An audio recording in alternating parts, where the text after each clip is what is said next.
Assalamualaikum warahmatullahi wabarakatuh.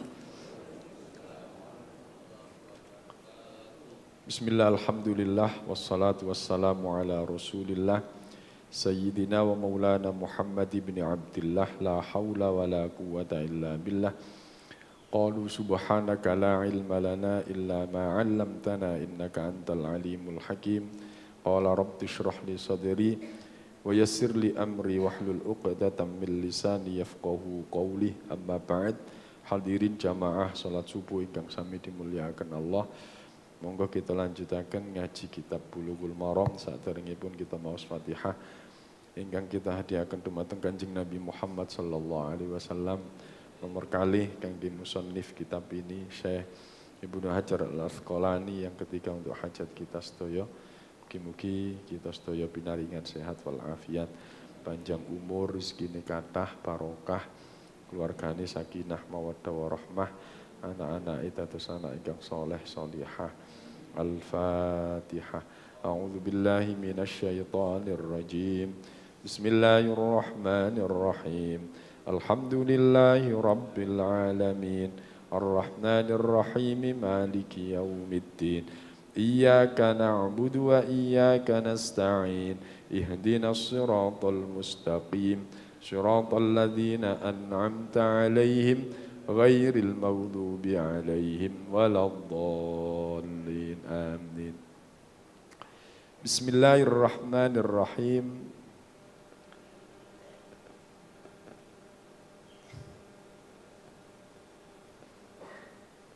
Bab tentang sholatnya orang musafir dan orang yang sakit.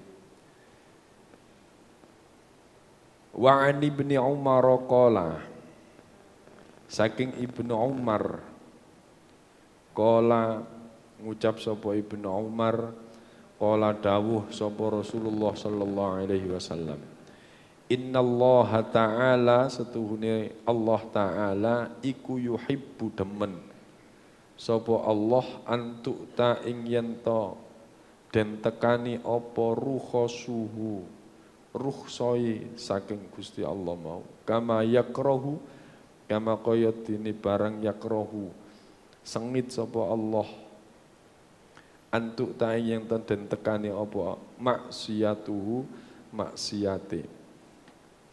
Rawahu Ahmad wa sahahahu Ibnu Khuzaimah wa Ibnu Hibban wa fi riwayatin kama yuhibbu an tu'ta azaimuhu, kama kaya dene barang yuhibbu demen sapa Allah an tu'ta yen to den lakoni apa azaimuhu, perintah-perintahe.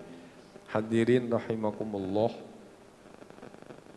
rukhsah itu bagian dari keringanan yang diberikan Allah kepada kita. Rukhsah itu sedikit mengurangi kewajiban ideal yang harus kita lakukan dan sedikit melanggar apa yang biasanya tidak boleh jadi boleh, manakala ada sesuatu hal yang membolehkan. Jadi ada dua, sedikit mengurangi kewajiban yang mestinya dilakukan secara ideal tapi tidak bisa, dan sedikit membolehkan melakukan keharaman ya, karena ada sebab tertentu. Contoh rukhsah. Mangan ulo niku asal napa mboten? Bu, mangan ulo niku asal napa mboten? Mangan ulo mboten angsal ya. Mangan ulo niku mboten angsal. Tapi dalam kondisi darurat, tentara yang berada di tengah hutan dan tidak ada makanan apapun, yang ada hanya ulo ya, ular, boleh. Yang dilarang itu boleh, manakala napa? Terpaksa, darurat. Salat Isya niku petang rakaat bisa jadi 2 rakaat. Karena apa? Karena keringanan rukhsah tadi itu. Ya, jadi mengurangi idealitas ibadah. karena sesuatu hal. Ya. Dari 4 rakaat jadi 2, itu namanya rukhsah. Tapi yang jenenge rukhsah niku nggih mesti enten sebabe. Gak boleh didik-didik rukhsah. Ya. Lah, alhamdulillah kita mengikuti mazhab Imam Syafi'i itu berada di tengah-tengah. Gak gampang ya gak mempersulit. Ya. Tapi hadirin jamaah rahimakumullah, Allah Subhanahu wa taala dalam surat Al-Baqarah itu beliau menyatakan yuridullahu bikumul yusra wala yuridu bikumul usra. Dalilnya rukhsah itu niku. Allah itu menghendaki untuk kalian itu kemudahan dan tidak menghendaki kesulitan. Tapi jangan sampai ayat ini dijadikan dalil ya wis gampang ae.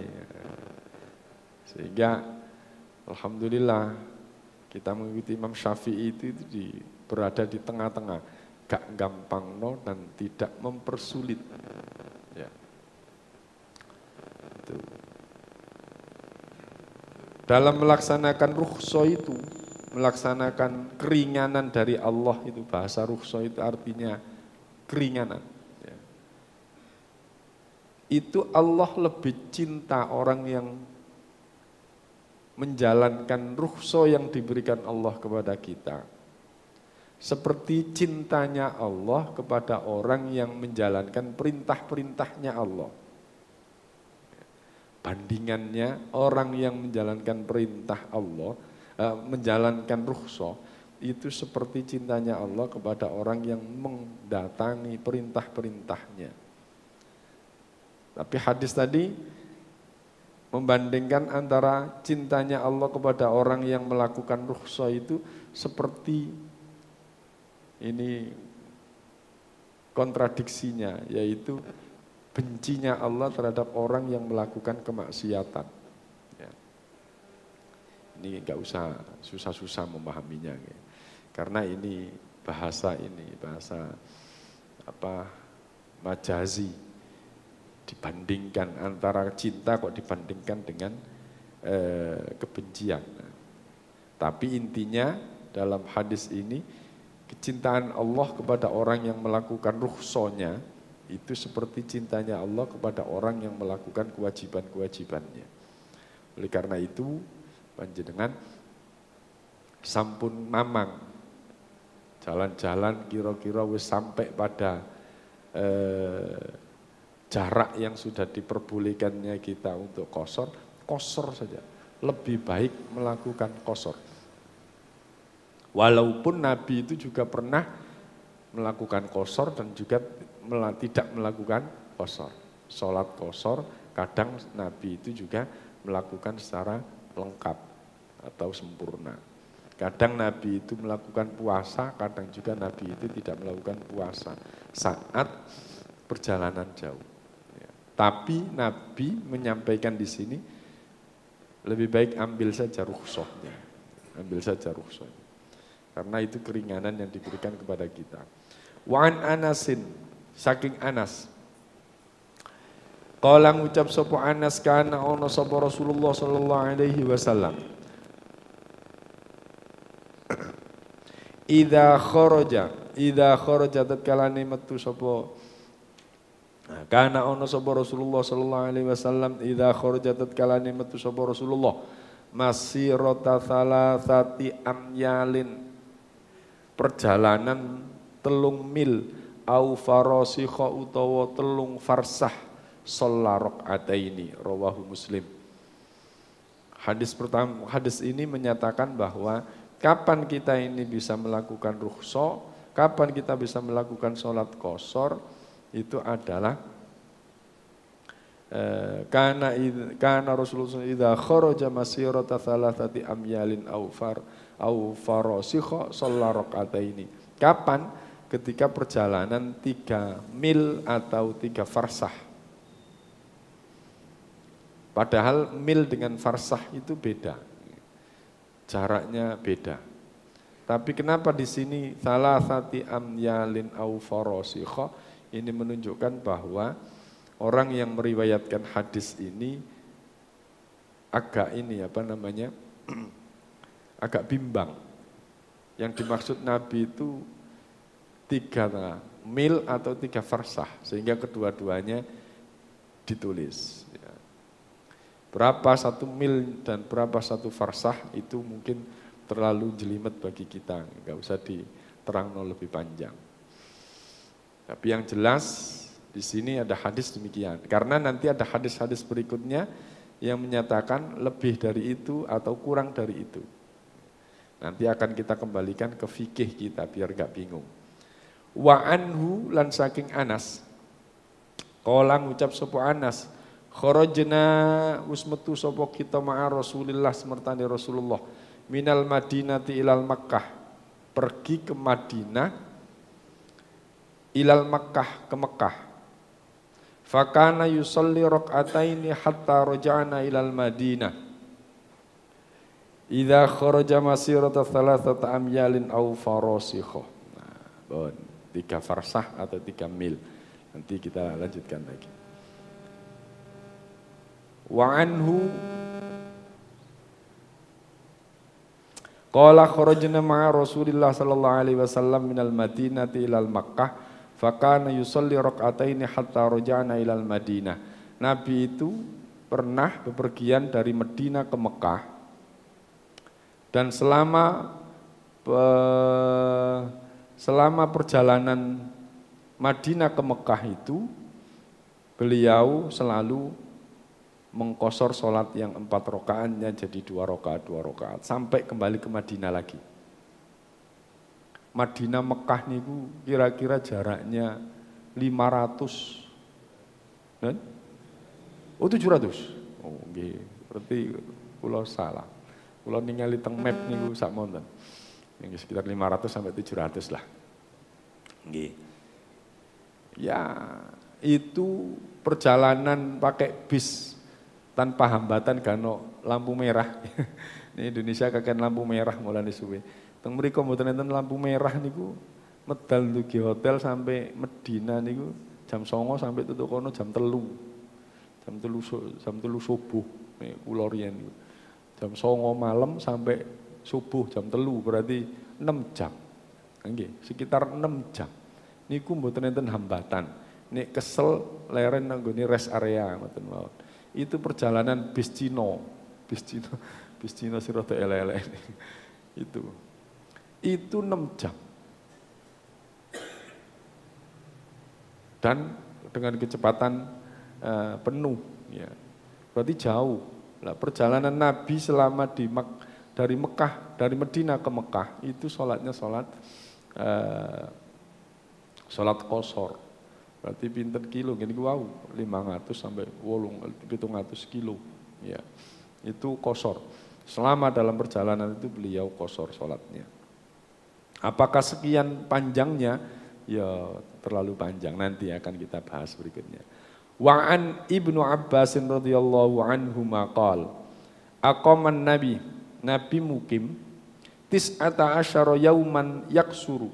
Nabi itu pernah mukim ya selama 19 hari. Yaksuru, dan dalam mukimnya beliau dalam beliau itu dalam perjalanan kemudian mukim, katakan ngeten, kula mantuk teng Jombang. Di Jombang itu selama 19 hari. Nah, dalam 19 hari saya di Jombang itu saya melaksanakan sholat qashar.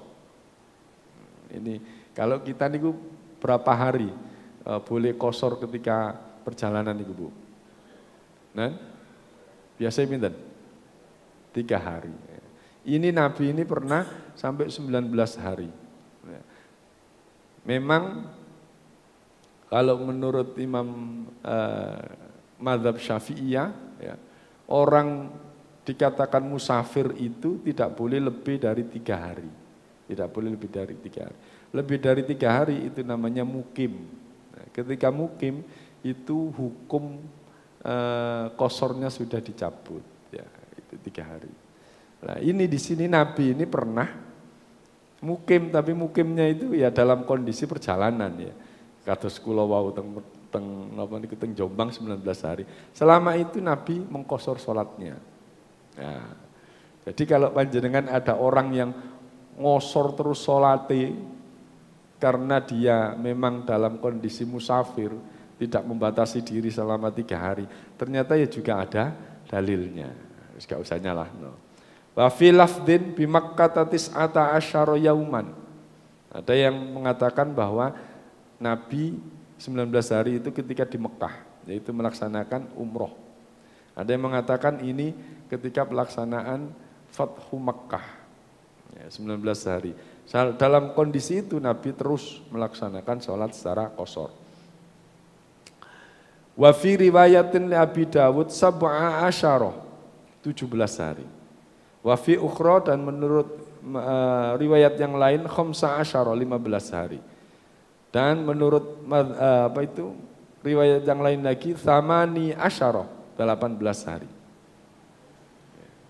Aqama bitabuka isrina yauman, 20 hari. Yaksurus sholah, Nabi ini bermukim di Tabuk selama 20 hari dan beliau terus melakukan sholat qashar. Rawahu warwatuhu thiqatun illa annahu ukhtulifa fi waslihi. Nah, ini. Jadi dari hadis ini, dari riwayat ini,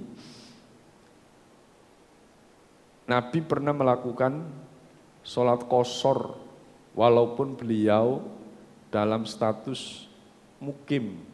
Mukim tapi musafir, paham ya? Mukim tapi musafir. Beliau pindah ke sebuah tempat, terus beliau bermukim di sana selama 19 hari, ada yang mengatakan 18 hari, ada yang mengatakan 17 hari, ada yang mengatakan 15 hari, ada yang mengatakan 20 hari.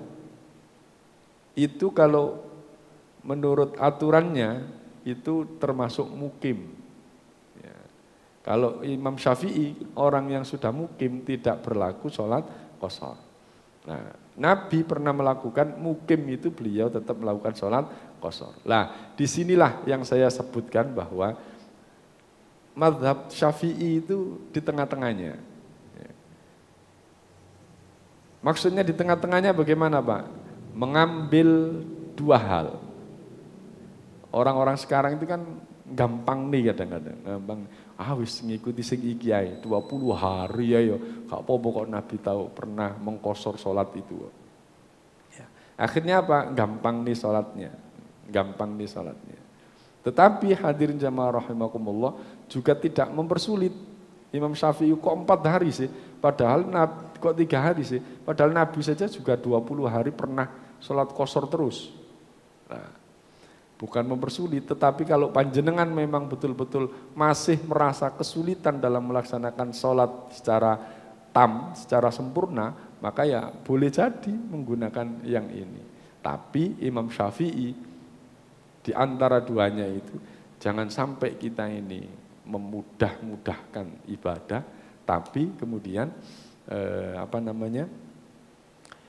gampang nih sholat, gampang nih ibadah, ataupun mempersulit ibadah di tengah-tengahnya ini. Sehingga aturan dari Syafi'iyah dan tentang orang yang qashar itu perjalanannya minimal 80 km, ya, minimal 80 km, ya, tidak kurang dari itu. Ya. Terus kemudian selama berapa hari? Selama 3 hari. Lebih dari itu mungkin maka berlaku hukumnya orang mukim yang tidak boleh mengqashar sholat. Tapi seandainya panjenengan mengetahui ada orang yang tidak seperti itu, tidak apa-apa. Karena kita sudah pernah ngaji, ada riwayatnya. Nabi itu pernah sholat qashar terus, walaupun sudah bermukim selama 15 hari. Selama 19 hari. Tapi kita mengikuti Imam Syafi'i tadi itu, yang tengah-tengah. Loh, lebih baik mana?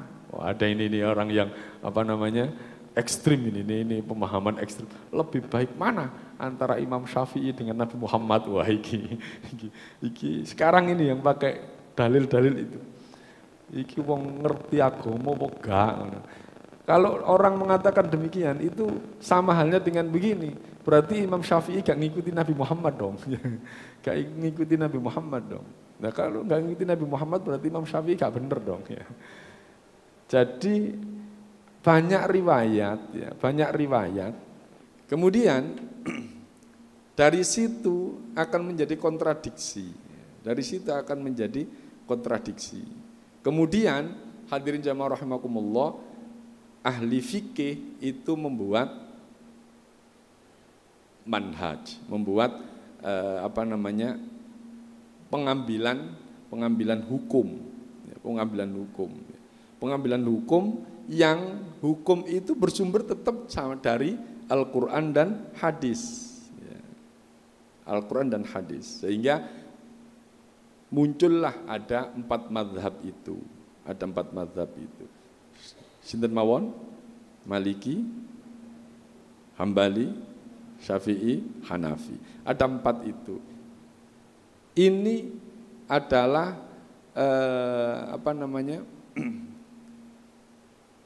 hukum-hukum fikih. Kembali lagi kepada ya ada sumbernya Al-Quran dan hadis. Jadi mengikuti Syafi'i itu ya mengikuti Nabi, tapi dari riwayat-riwayat yang ini, dari sumber ini.